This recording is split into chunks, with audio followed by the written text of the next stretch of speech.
జీవన తరంగాలు, ఇవే ఇవే జీవన తరంగాలు, జీవన తరంగాలు. పోస్ట్ ఆఫీసులో నేను కొంత డబ్బుని డిపాజిట్ చేశాను. ఆ డబ్బులతో ఇంటి అవసరాలన్నీ తీరిపోతాయి. కాబట్టి నువ్వేం మాట్లాడకుండా ముందు భోంచేయి. రేపు పోస్ట్ ఆఫీస్కి వెళ్ళి ఆ డబ్బులు తీసుకొస్తాను. అమ్మ ఆగు. ఒక్కదానివే ఎలా వెళ్తావు? నేను కూడా తోడుగా వస్తాను. వద్దులే దేవిక, అసలే నువ్వు నీరసంతో ఉన్నావు. భోంచేసి రెస్ట్ తీసుకో. అమ్మతో పాటు నేను వెళ్తానులే. నా కోసం మీరెన్నో కష్టాలు పడ్డారు, అవమానాలు సహించారు. కనీసం ఇలా అమ్మకి తోడుగానైనా వెళ్ళనివ్వక్క. నా మనసు కొంచెం కుదుట పడుతుంది. సరే అయితే మీతో పాటు నేను కూడా వస్తాను. తొందరగా భోంచేసి వెళ్దాం. లేటుగా వెళ్తే పోస్ట్ ఆఫీస్ వాళ్ళు లంచ్కు వెళ్తారు. మళ్ళీ గంటకు పైగా వెయిట్ చేయాల్సి వస్తుంది. పర్లేదక్క, నేనొచ్చాక భోంచేస్తానులే. ధరణి, పర్వాలేదులే. నాకు తోడుగా దేవిక ఉంది కదా, నువ్వు ఇంటికెళ్ళు. నాకు కాస్త నలతగా అనిపిస్తుంది. పోస్ట్ ఆఫీస్ పని అయిపోయాక అట్నుంచట్టే క్లినిక్కి వెళ్ళి చెక్ చేయించుకుని మేమిద్దరం కలిసి ఇంటికి వచ్చేస్తాం. దీప పస్తులుంటుంది గాని మనం చేసిన వంట తినదు. వెళ్ళి సర్ది చెప్పి తినిపించమ్మా. పదమ్మా. వెళ్ళొస్తామక్క.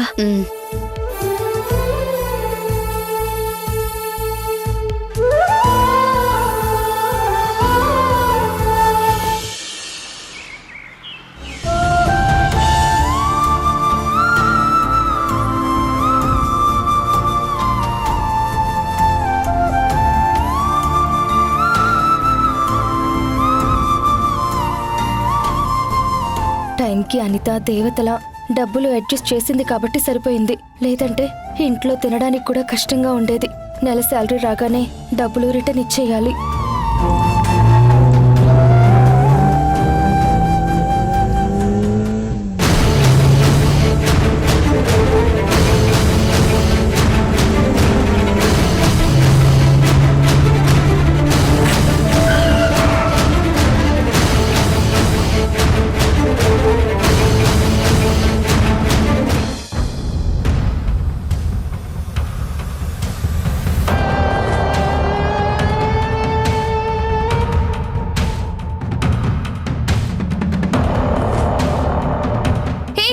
కొంచెం ఉంటే తగిలేది. చూసుకొని డ్రైవ్ చేయొచ్చు కదా.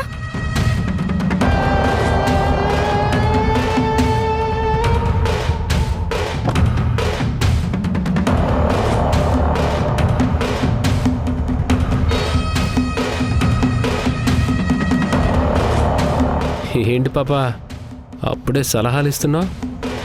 ఫ్లాష్ బ్యాక్ మర్చిపోయావా? ప్రమాదం జరిగితే నష్టం జరిగేది నాకు, అందుకే చెప్పాను.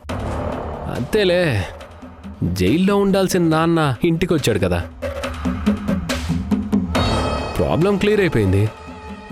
నేనంటే లెక్క లేకుండా పోయింది, అంతే కదా లెక్చరర్. మీ నాన్నను విడిపించమని నన్ను అడుక్కున్నప్పుడు నీ కళ్ళల్లో ఉండే బాధ, టెన్షన్ ఇప్పుడు కనపడట్లేదు. అందుకేనా నేను ఎన్నిసార్లు కాల్ చేసినా లిఫ్ట్ చేయట్లేదు? నేను ఫోన్ చూసుకోలేదు. ఆ రోజే నీతో చెప్పాను, అవసరం ఉన్నంత వరకు నువ్వే అంతా అంటారు. అదే అవసరం తీరాక నువ్వెంత అంటారని. సరిగ్గా ఇప్పుడు నువ్వు కూడా అదే చేసావు.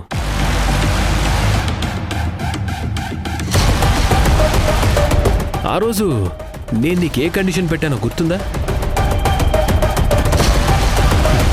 అది గుర్తుంటే మరి నేనెందుకు నీ కోసం ఇలా రోడ్లు పట్టుకొని తిరగాల్సి వచ్చింది? చెప్పు కీర్తి. ఆదర్శ్, అర్జెంటుగా ఈ కూరగాయలు తీసుకుని ఇంట్లో ఇవ్వాలి, లేదంటే వంటకి లేట్ అయిపోతుంది. నేను కాల్ చేస్తాను, నన్ను వెళ్ళనివ్వు. ఆగు. మీ ఇంట్లో వాళ్ళు ఆకలితో ఉన్నారని గుర్తుంది, కానీ నా ఆకలి గుర్తులేదా?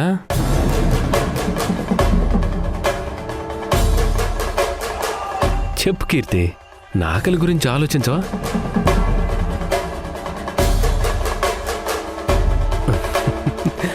అదే పాప, నీ చేతి వంట టేస్ట్ చేయాలని చాలా రోజుల నుంచి అనుకుంటున్నాను. అది ఈరోజు తినే ఛాన్స్ వచ్చింది. ఆదర్శ్ ప్లీజ్, నీ కండిషన్ గురించి మర్చిపోలేదు. కానీ నేను ఇప్పుడు ఇంటికి అర్జెంటుగా వెళ్ళాలి. అడ్డు రావద్దు, నేను వెళ్తున్నాను. మ్మ్.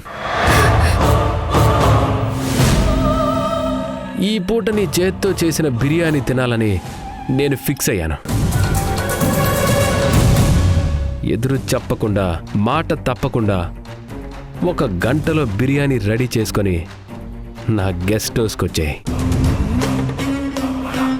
అక్కడ నాతో పాటు నా ఫ్రెండ్స్కి కూడా పార్టీ అరేంజ్ చేస్తాను. అదే నీ బిర్యానీ టేస్ట్ వాళ్ళకు కూడా తెలియాలి కదా. సారీ ఆదర్శ్, అది జరగని పని. మా ఇంట్లో సిచ్యువేషన్ బాలేదు. నేను బయటికి రావడం కుదరదు, అర్థం చేసుకో. 5 లక్షలు లాయర్కి ఎవడిచ్చాడు? నేను చెక్ మీద సైన్ చేసి ఇచ్చాను.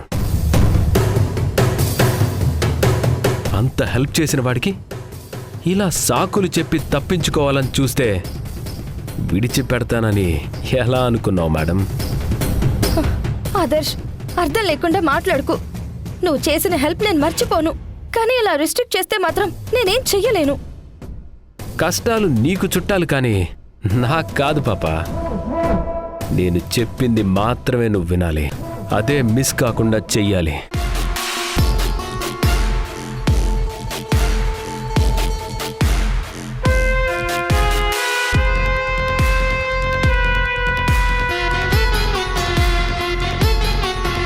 ఈ డబ్బులతో ఫ్రెష్ చికెన్ తీసుకొని బాగా మసాలా దట్టించి దమ్ బిర్యానీ చేసి నా గెస్ట్ హౌస్కి తీసుకురా. ఆదర్శ్, కొంచెం నా పరిస్థితి అర్థం చేసుకో. నేను చెప్పింది చేయలేదంటే జరిగే నష్టం నీ అంచనాకి అందదు. గంటలో బిర్యానీ చేసి తీసుకొచ్చాయి. వెయిట్ చేస్తూ ఉంటాను.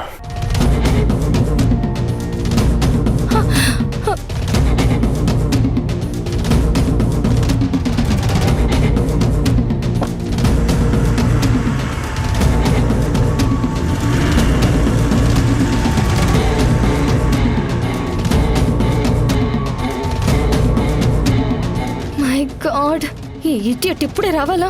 ఇప్పుడు ఏం చెయ్యాలి? ఒకవేళ గంట లోపల వెళ్ళకపోతే వాడు ఎలాంటి యాక్షన్ తీసుకుంటాడో కూడా గెస్ చేయడానికే కష్టంగా ఉంది.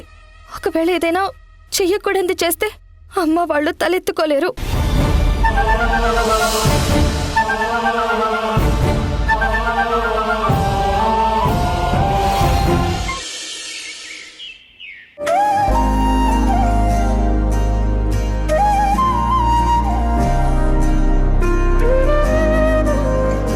దేవిక, ఈ రోజేంటి ఇంతమంది ఉన్నారు? మనం అంతా వచ్చేసరికి ఏ టైం అవుతుందో ఏంటో. సర్లేమ్మా, నేను లైన్లో నిలబడతాను, నువ్వు ఇలా కూర్చో. అసలే నువ్వు నీరసంగా ఉన్నావు. ఇప్పుడు లైన్లో అంతసేపు నిలబడాలంటే కష్టం కదా. నువ్వు కూర్చో, నేను లైన్లో నించుంటాను. నువ్వు కూర్చో.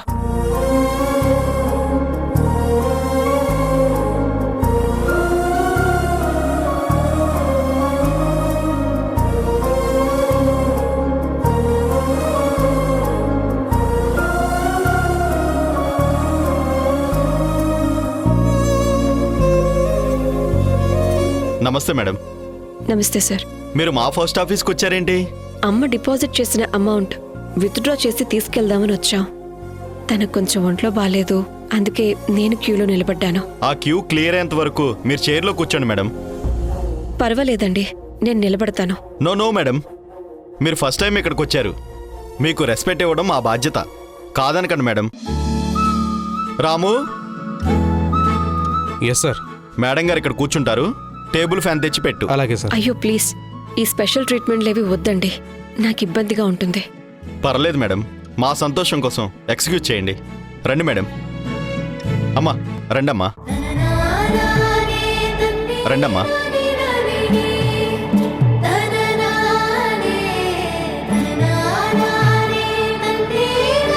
కూర్చోండి అమ్మా. మేడం కూర్చోండి.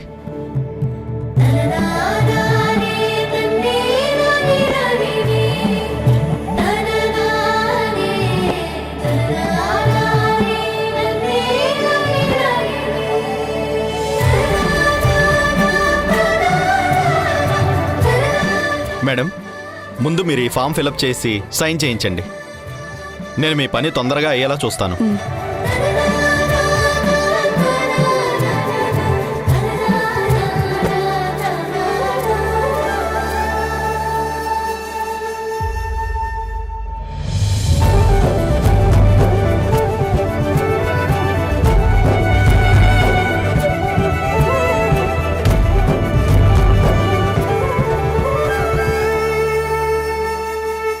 మేడం, ఒక 5 minutes వెయిట్ చేయండి మేడం.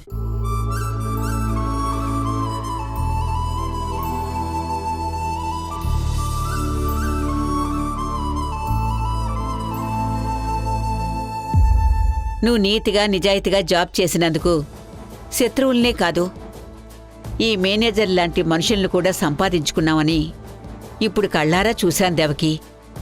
చాలా సంతోషంగా ఉంది. ఇక్కడికి నాతో పాటు నువ్వు కూడా రావడం మంచిదైంది. లేదంటే ఈ లైన్ అంతా పూర్తయ్యేటప్పటికి ఏ సాయంత్రం అయ్యేది. మనం ఇంటికెళ్లేసరికి చీకటి పడేది.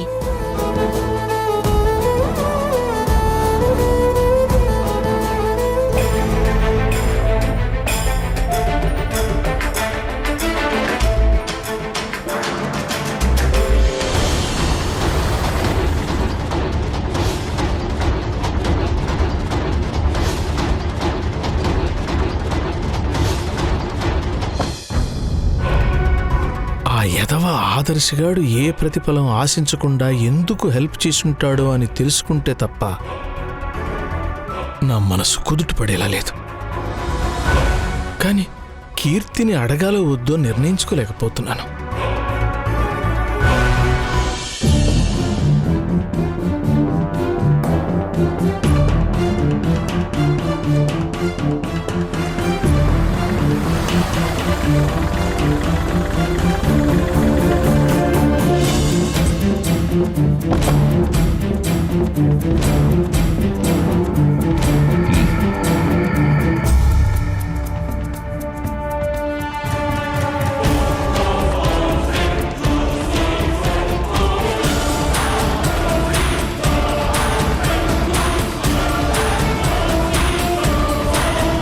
కళ్యాణ్, ఇంత సీక్రెట్గా ఈ పార్కులో కలవడం ఎందుకు? డైరెక్ట్గా మా ఇంటికో ఆఫీస్కో రావచ్చు కదా. ఇద్దరికి డేంజర్ కదా. ఆఫీస్లో అయితే సీసీ కెమెరాల నిఘా ఉంటుంది. నేను మీ ఇంటికి వచ్చేటప్పుడు ఇంకెవరైనా చూస్తే మనకే డేంజర్. అందుకే మన మీటింగ్కి ఇదే సేఫ్టీ ప్లేస్. మనం సీక్రెట్గా కలిసామన్న డౌట్ ఎవ్వరికీ రాదు. అబ్బో, నీ ప్లానింగ్లో చాలా క్లారిటీ ఉంది. సరే, మ్యాటర్ ఏంటో చెప్పు. నీలకంఠం గారు, మీకొక షాకింగ్ న్యూస్ చెప్పాలి.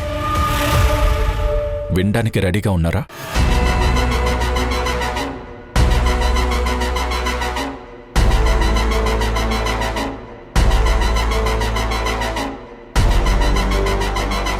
సస్పెన్స్ పెట్టకుండా డీటెయిల్స్ ఏంటో చెప్పు. అసలే దేవిక బయటకు వచ్చిన దగ్గర నుంచి ఎప్పుడు ఎక్కడ బాంబ్ బ్లాస్ట్ అవుతుందో అని చాలా కంగారుగా ఉంది. నీలకంఠం గారు, దేవిక పెళ్లి వీడియో చూడాలంటుంది. అందులో వింతే ఉంది. తన చేతికి సంకెళ్లు పడ్డ క్షణాలని మళ్లీ చూసుకోవాలనుకుంటుందేమో. ఓ, మీకలా అర్థమైందా? ఆ పెళ్లి వీడియోలో పెళ్లికి ఎవరెవరొచ్చారో, ఏమేం చేశారో మొత్తం తెలిసిపోతుంది. అందులో మీ మనుషులు డౌట్ఫుల్గా అటూ ఇటూ తిరుగుతూ ఉండుంటే మీరు దొరికిపోయే ఛాన్స్ లేదంటారా? ఆ సమస్య రాదు. వాళ్ళకి నేను ఫుల్ ట్రైనింగ్ ఇచ్చి పంపాను. వాళ్ళు పెళ్లికొచ్చిన బంధువుల్లా కనిపిస్తారు, కానీ నా మనుషులని గుర్తుపట్టడం చాలా కష్టం. ఓకే, మీ జాతకంలో గ్రహాలన్నీ బాగుండి మీ మనుషుల మీద దేవికకి డౌట్ రాలేదని అనుకుందాం. కానీ బ్రీఫ్ కేసులో ఉండే నగల మీద బిఎస్ఐ మార్క్ ద్వారా అయినా ఆ నగలు కొన్నది మీరే అని దేవికకి తెలిసిపోతుంది.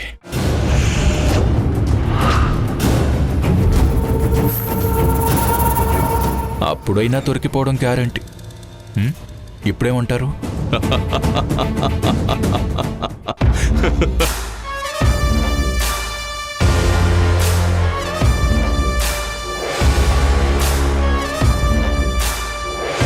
ఈ నీలకంఠాన్ని చాలా తక్కువ అంచనా వేశావు. ఆ పరమేశ్వరుడికి 3 కళ్ళు, నాకు ఒంటి నిండా కళ్ళే.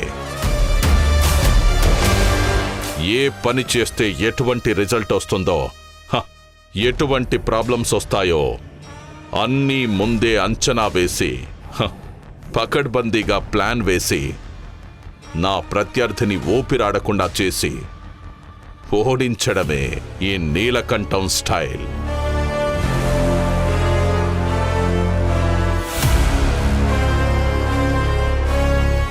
బ్రీఫ్ కేసులో ఉన్న నెక్లెస్ మీద బిఎస్ఐ మార్క్ లేకుండా ముందే జాగ్రత్త పడ్డాను.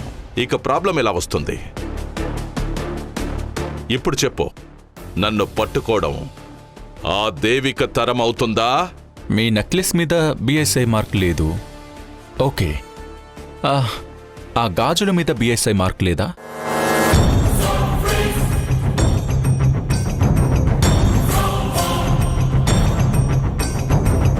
ఆ బ్రీఫ్ కేసులో నెక్లెస్ ఒకటే పెట్టాను కదా, ఆ గాజుల గురించి నాకు తెలీదు. అవెవరు పెట్టారు? గాజులు మీరు పెట్టినవి కాదా? వాటి గురించి మీకు తెలీదా? మరందులో అవి ఎవరు పెట్టినట్టు? అదే నాకు అర్థం కావట్లేదు. ఎవరు పెట్టుంటారు? అంతా మీకు తెలిసినట్టుగా ఓ పెద్ద మేధావిలాగా ప్లాన్లు వేయడం కాదు, అవి ఫ్లాప్ అవ్వకుండా చూడడం ఇంపార్టెంట్. దేవిక మీద ప్లాన్లు వేసేటప్పుడు నాకొక మాట చెప్పాలి కదా. చెప్పుండుంటే ఇప్పుడు ఇలాంటి తలనొప్పులు వచ్చేవి కాదు. ఇక నుంచి చెప్తానులే. ముందా బ్యాంగిల్స్ డీటెయిల్స్ దేవికకు తెలియకుండా ఏం చేయాలో ముందది చెప్పు.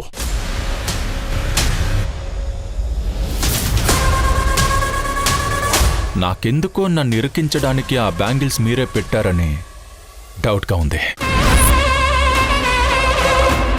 నీలకంఠం గారు, నిజం చెప్పండి. ఆ నీలకంఠుడు గొంతులో విషాన్ని దాచినట్టుగా ఈ నీలకంఠుడు కూడా నీ రహస్యాన్ని ఎప్పటికీ దాస్తాడు. అయినా నిన్నిరికేస్తే నాకేమొస్తుంది? బూడిద. బోనస్గా నేను కూడా దొరికిపోతాను. నీ మీదొట్టు. ఆ గాజులకి నాకు ఎలాంటి సంబంధం లేదు. అసలు అందులో గాజులున్నాయని నువ్వు చెప్పేంత వరకు నాకు తెలియదు. ఇప్పుడు దొరికావు నీలకంఠం. నీకు టెన్షన్తో హై బీపీ పెరిగేలా చేసి ఓ ఆట ఆడుకుంటాను. నీలకంఠం గారు, ఆ బ్యాంగిల్స్ మీరు పెట్టకపోయినా సరే దేవిక మాత్రం వదిలిపెట్టదు.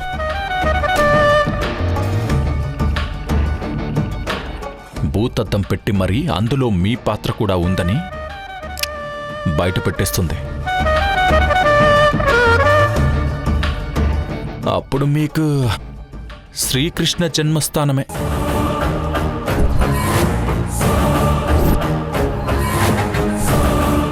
వీడు డేంజర్ ఫెల్లో. వీణ్ణి నమ్మడానికి వీల్లేదు. ఊసరవెల్లికి మనిషి రూపం ఇస్తే అచ్చం వీళ్లాగే ఉంటుంది. నన్ను దేవికకి పట్టించాలని ఈ నాటకం ఆడుతుండొచ్చు. ఎలాగైనా నా పేరు రాకుండా జాగ్రత్త పడాలి.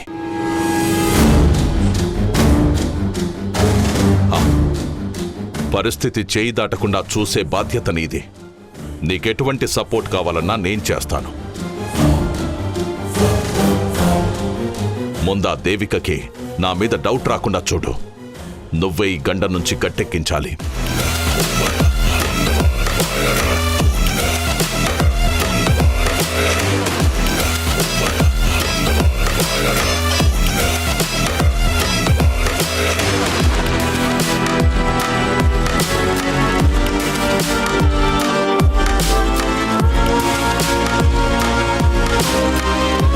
అర్థమైంది కదా? సరే.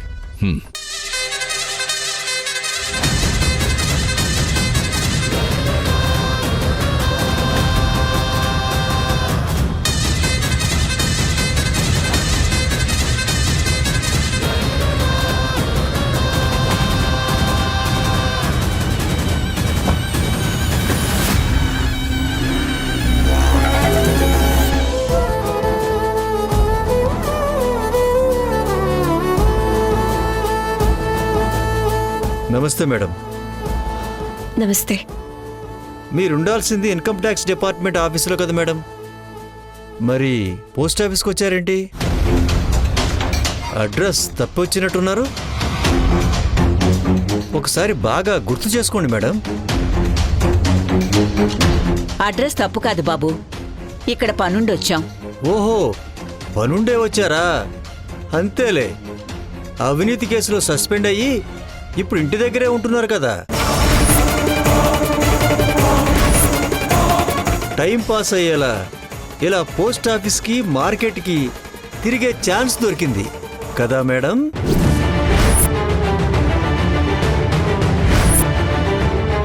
మేడం, ఇంతకీ నేనెవరో గుర్తుపట్టారా? ఒకప్పుడు మీరు నా ఇంటి మీదకి రైడింగ్కి వచ్చారు. ఆ రోజు నేను మీతో, నేను అవినీతి పరుని కాదు, నన్ను రైడ్ చేయకండి, నా పరువు పోతుందని ఎంత మొత్తుకున్నా మీరు వినకుండా రైడ్ చేశారు.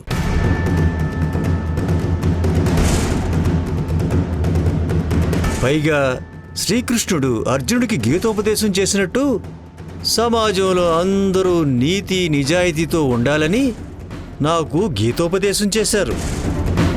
ఇప్పుడు అవన్నీ అనవసరం. వెళ్ళి మీ పని చూసుకోండి. నేను చెప్పాలనుకున్నది చెప్పాకే వెళ్తాను మేడం. కాంట్రాక్ట్ వచ్చిన పనిలో 10 రూపాయలు మిగుల్చుకోవడం అది తప్పేం కాదు. కానీ తమరు పక్కోడి సొమ్ము కాజేయడమే కాకుండా దొంగ నోట్ల బిజినెస్ కూడా చేస్తున్నారని అరెస్ట్ అయ్యి జైలుకెళ్లారు.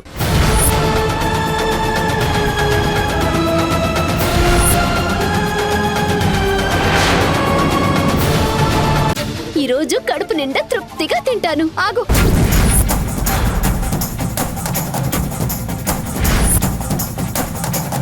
ఏమైంది దీపా? ప్లేట్లో ఉన్న బిర్యానీని వెనక్కి వేసుకుందత్తయ్య మీ కూతురు.